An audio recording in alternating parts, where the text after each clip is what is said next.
même, lorsque vous allez vers la direction du stade à l'époque, vous pourrez retrouver quelques stocks de gazon synthétique. Mais je crois que le stade était déjà... D'accord, on va continuer.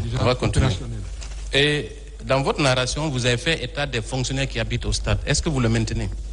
Oui, il y a des fonctionnaires, et c'est des fonctionnaires en plus du ministère des Sports. Hein. Où habitent ces fonctionnaires concrètement? Ils habitaient où? Si vous allez au stade, l'Institut national de jeunesse et des sports, il y a des bâtiments qui sont contigus à cet institut-là. Les cadres sont là-bas. Mais actuellement, avec la rénovation même, ils ont été déguerpis là. Est-ce qu'au moment des faits, ces cadres habitaient là-bas? Oui, ils habitaient là-bas. Qui sont-ils? Est-ce que vous pouvez les citer? Ah, c'est compliqué.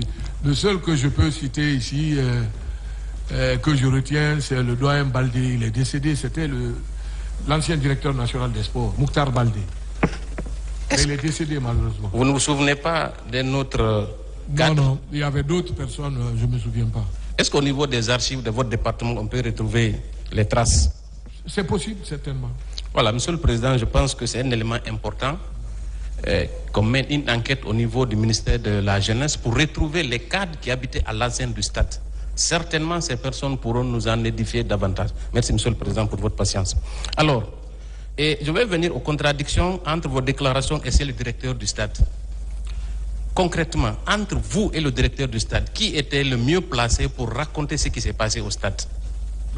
C'est lui. Le directeur, n'est-ce pas? Oui, le directeur. Alors, lui, il dit que c'est le lendemain des événements que le stade a été nettoyé. Qu'en pensez-vous? Non, je suis formel là-dessus et j'ai demandé au directeur de laisser tout intact jusqu'à ce que les enquêteurs finissent leur travail. Je suis formel là-dessus. Est-ce que vous croyez que votre directeur a un quelconque intérêt à tenir de telles déclarations si elles n'étaient pas vraies? Je rappelle que le directeur, il est vieux. Il est? Il est vieux. Et c'est une personne âgée. Qu'est-ce que vous insinuez, monsieur le ministre? Oui, bon, c'est une chose que je ne peux pas dire ici publiquement. Pourtant, il va falloir. Oui, c'est un ancien footballeur, c'est une ancienne gloire de football. Mais est-ce que vous savez qu'il a été entendu il y a plus de 10 ans? Oui, je sais. Alors donc, voilà. Il y a 10 ans, il était certainement lucide. Non, je vais vous dire certainement qu'il était sous l'effet de la panique. Mais moi, quand je suis venu à 10 jours, les choses étaient intactes, ce que je vous ai décrit là. Quand vous parlez de panique, vous parlez de quelle période concrètement? Non, peut-être quand il a été interrogé. Et vous pensez qu'il a paniqué dans le bureau du juge d'instruction? Je sais que vous insinuez à cette barre. Je crois. Parce que moi, quand je suis venu... Vous avez paniqué? 10 jours. Moi, je ne peux pas paniquer. Alors, il n'a pas paniqué non plus? Ok. De toute façon, il est responsable de ce qu'il a dit. Très bien. Là, je préfère ça. Voilà. Dès lors qu'il est responsable de ces déclarations, et elles sont en contradiction flagrante avec celles que vous tenez ici. Oui. Moi, je suis ferme, catégorique là-dessus, que je suis venu 10 jours après, j'ai trouvé intact ce que je vous ai décrit. Monsieur le ministre, la scène que je vous ai décrite. Concernant ce directeur, comment il s'appelle d'ailleurs? Petit Souris. Monsieur Petit Souris, vous avez dit qu'il était le mieux placé pour décrire l'environnement au niveau du stade. C'est pas ce que vous avez dit?